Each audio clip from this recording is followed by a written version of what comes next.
Saint-Gilloise. Nil 2-0 on the night to Saint-Gilloise.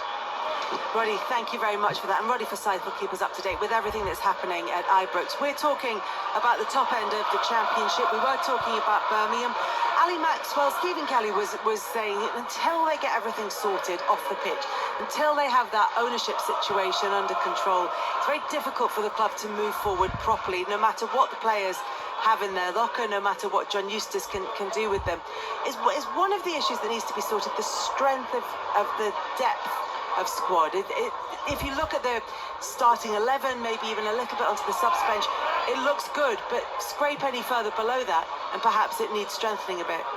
I think that's very, very fair. Look, Birmingham have had such a difficult few years. I mean, they're just on the pitch. They have finished between 15th and 20th in the Championship for 6 seasons in a row. I mean, it's remarkably poor performance. It's also remarkable they haven't actually been relegated in that time, given how poor they've been over that period of time. They've also run into difficulties in terms of overspending or losses that were too large for the EFL's rules. And over the last few seasons, they haven't been able to add to the squad as much as they did in previous years. It should be said, most of the money they did spend was wasted anyway, so arguably hasn't been a bad thing.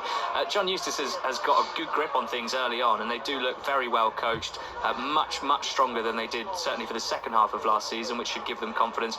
But of course, I think we all know now, having covered these leagues as long as we have, that over the course of 46 games, every team is going to suffer a certain amount of injuries, and the depth of squad is really crucial. So that's a big concern for them, despite their good start. Grimsby 2-0 up against Crewe. Kieran Green with the goal in Northampton.